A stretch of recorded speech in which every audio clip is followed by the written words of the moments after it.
Sit, please. Thank you. Hey, everybody. President Shelton, thank you, and particularly Linda Hinton, wherever she went. Thank you always, and Kennebrew, thank you. And it's so good. We were talking a minute ago. Eric and I were just talking how good it is to see people in person again, face to face, even with or without masks, and it's just either way works. So thank you, and it's great to be here. Sarah, thank you for my wife has belonged when she was a journalist, when she was a reporter at the Plain Dealer, has belonged to Sarah's part of the CWA. My daughter has carried a CWA card. My state director, John Ryan, came out of 4320, right? And 43-4, I'm sorry, yeah, sorry about that. And they assured me that he's been a federal employee for my whole time in the Senate, essentially 15, 16 years. He still pays dues to the CWA, so how cool is that? And they say he sends his check at the beginning of every year, and they don't even have to bill him. So how cool is that? So, but it's such an honor to be here, and I particularly thank President Shelton and Linda for allowing me to be the first speaker at this conference. And there's nobody that does it better than CWA. This is my real voice. I talk this way. I'm not sick. I don't smoke. I just talk this way. And no, this is a true story. My wife and I were in an event in a room probably half this big, but no chairs, no tables or chairs. Everybody was sort of scrunched together. And I start speaking, true story, and this guy standing next to my wife, whom she'd never seen before, he turns and he says, "God, I hate that guy's voice." And she says, "Yeah," and he said, "Yeah, when that guy speaks, man, it's like fingernails on a blackboard." And she said, "I like his voice." And he said, "You like that guy's voice?" And she said, "Yeah, you know when I really like it?" She leans in and he leans in. "I really like it when he wakes me up in the middle of the night and says, 'I love you, baby.'" So, true story. Anyway, that guy, she has never seen that guy since. I don't really know what happened to him. You know, as others have said, and what brings you here and what keeps you so active in the labor movement, we finally see what it's like to have a government on the side of workers. And I'll start with a story. My second week maybe in the Senate, second week of President Biden's presidency, he invited a bunch of Democratic committee chairs to the White House just to talk about agenda. And he lined us, he and Vice President Harris were sitting in chairs, and even this you like, pictures and busts of Eleanor Roosevelt, Franklin Roosevelt, Dr. King, Cesar Chavez, Harry Truman, not exactly the Trump White House. So we saw all this. So that sort of sets the stage. And then we sat in sort of a semicircle, 7 or 8 or 9 committee chairs, and he went around the room and asked each of us, what do you want to do? What do you want to see out of this presidency? And when it was my turn, I talked about the child tax credit. I talked about the PRO Act, protecting a right to organize. And I talked about fixing the pension bill for those who have seen the multi-employer pension plans. And then at the end, I smiled and I said, "Mr. President, thank you for using the word union the way you do." And he just kind of nodded. And when the meeting was over, he stood up and walked straight over to me and said, "Why would I not use the word union?" I said, "Well, I've been in this office lots of times. I've never heard a president use the word union the way you do." And that's so important. And he wears that on his sleeve, as I do, and it's so important as we move forward. I mean, look already at the results. We have a dues-paying Secretary of Labor out of the building trades. And contrast that with the Secretary of Labor right before, who worked for one of the nation's largest union-busting law firms, made millions of dollars a year trying to stop people like you from organizing.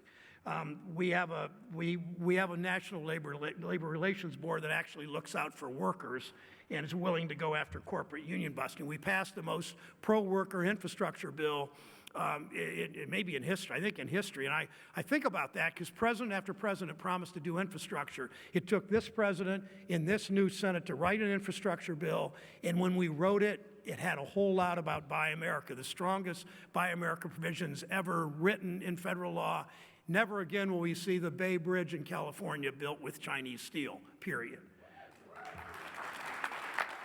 And look at the momentum behind trade unionism right now. Look at the momentum in this country. Look what your union just did that nobody else could pull off in the whole country. The landmark announcement with Microsoft yesterday. The corporation is committed to union neutrality when CWA members reach an agreement in arbitration. So think about the significance of that. It's historic for the tech industry.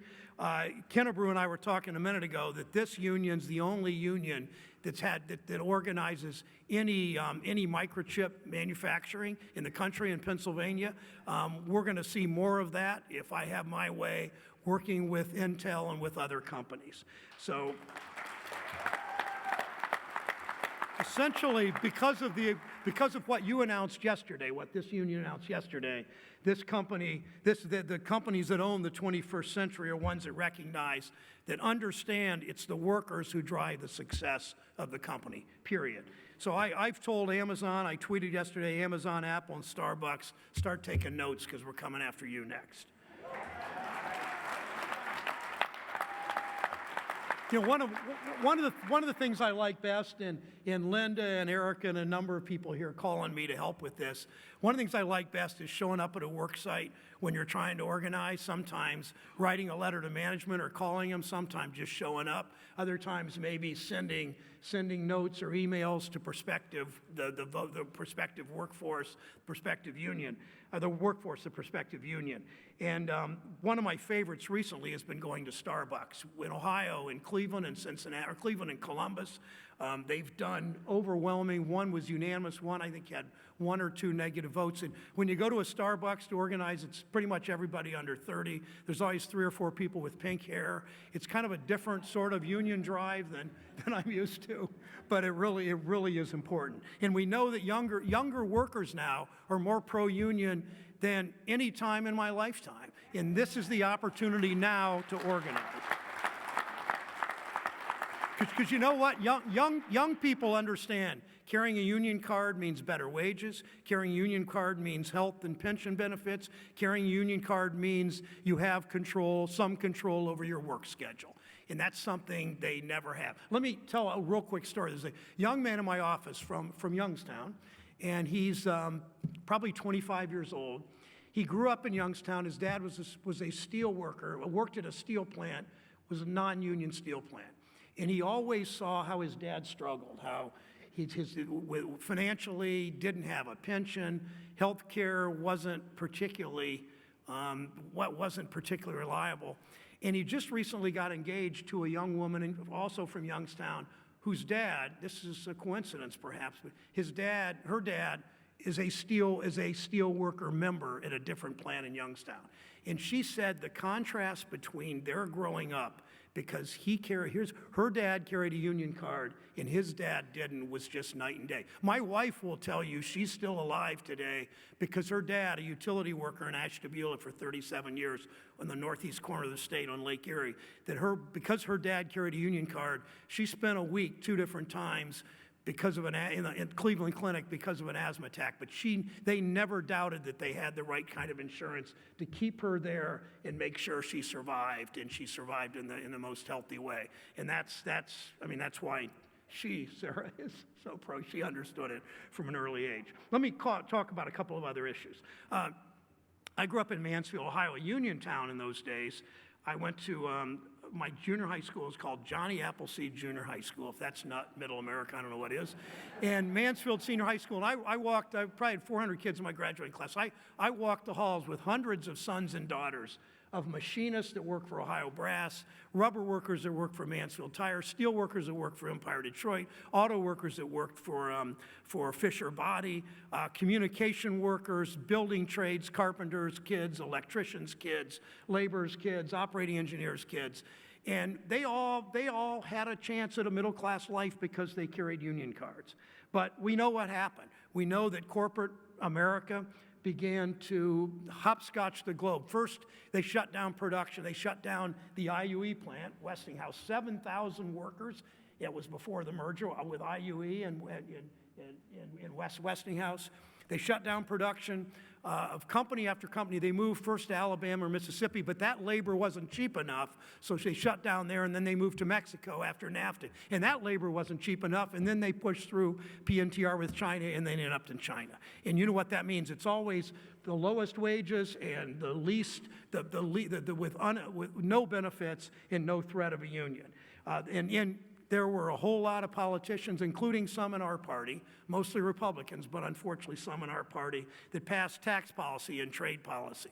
My first thing I did in Congress in 1993 was fight against NAFTA. You could see what NAFTA was going to do to Mansfield and Youngstown and Cleveland and Dayton and Toledo and every one of your cities that you represent.